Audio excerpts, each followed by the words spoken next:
అందరినీ ప్రజలు మెడలు పట్టి వంగబెట్టి బండ పెట్టిర్రు మళ్ళీ లేవకుండా. సో ఇట్లాంటి చిల్లర ప్రయత్నం చేస్తే శాశ్వతంగా తెలంగాణ సమాజంలోనే ఉండకుండా పోతారు వాళ్ళు. అది వాళ్ళ కర్మ. ప్రయత్నం చేసి చూడమను. నేను నా మీద కేసులు పెట్టేటప్పుడు కూడా మీరు భయపడుతున్నారన్నారు. మేము ప్రతిపక్షాలుగా 1,15,00,000 మాటలు అంటాం, వారికి ఎందుకు అంత ఇన్సెక్యూరిటీ? రేవంత్ రెడ్డి భయపడతాడని మీరు నమ్ముతురా సౌజన్య గారు? ఈడు ఉన్నోళ్ళు చాలామంది నా గురించి కొంచెం తెలిసిన వాళ్ళు కూడా ఉంటారు, వాళ్ళని అడుగుండ్రి. రేవంత్ రెడ్డి భయం అనే పదం రేవంత్ రెడ్డి డిక్షనరీలో ఉందా అనేది ఎవరినైనా అడగండి. 100 మంది పోలీసులను పెట్టి ఈడ్చుకుపోయే రోజు అయినా భయపడ్డానా?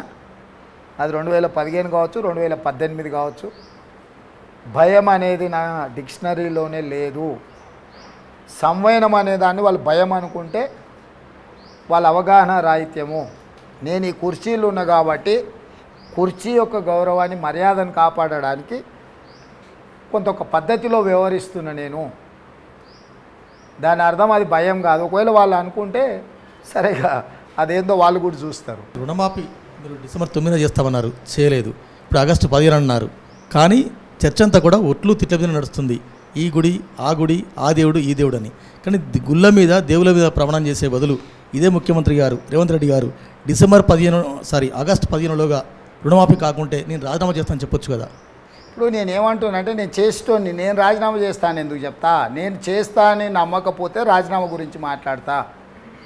నేను రాజీనామా చేస్తా అని సవాలు విసిరింది ఆయన. అసలు ఈ సవాల్ ఎందుకు వచ్చింది? నేను డిసెంబర్ 15 లోపల నేను చేస్తాను నేనంటే హరీష్ రావు గారు బయటకు వచ్చి చెయ్యలేడు, చేస్తే రాజీనామా చేయడమే కాకుండా రాజకీయాల నుంచి శాశ్వతంగా తప్పుకుంటా అని సవాలు విసిరింది హరీష్ రావు గారు. మళ్ళీ తెల్లారు నేనేమన్నా, హరీష్ రావు గారు మంచిది, నీ రాజీనామా పత్రం జేబులో పెట్టుకో, ఆగస్టు 15 నాడు రుణమాఫీ చేసినాక నీ నుంచి నీ సిద్దిపేటకు విముక్తి కలిగిస్తా, ఆ ప్రజలకు స్వేచ్ఛ వస్తుంది అని నేను చెప్పిన. అక్కడి నుంచి హరీష్ రావు గారు అర్థం కాక ఇంత పెద్ద 2 పేజీల సీసపద్యం రాసుకొచ్చిండు. నువ్వు కూడా జర్నలిస్టు, అది రాజీనామా పత్రమా? రాజీనామా పత్రం ఎట్లుంటుంది? స్పీకర్ ఫార్మేట్ ఎట్లుంటుంది? చాలాసార్లు రాజీనామా చేసినా అని అంటాడు హరీష్ రావుకి. ఆ మాత్రం మెదడలేదా? ఇదేమన్నా 100 రూపాయలు పెట్టి పెట్రోల్ కొనుక్కొని 10 పైసలు అగ్గిపెట్టే దొరకననే డ్రామానా? ఈ డ్రామా ఎవరి ముందలాడుతుండు? తెలంగాణ కోసం పదే రాజీనామా చేసిన అని చెప్పి హరీష్ రావుకు రాజీనామా పత్రం ఎట్లుంటుందో తెలియదా? ఈ సీసపద్యం ఏంది? ఆయన రాసిండా వాళ్ళ మామ రాసిండా?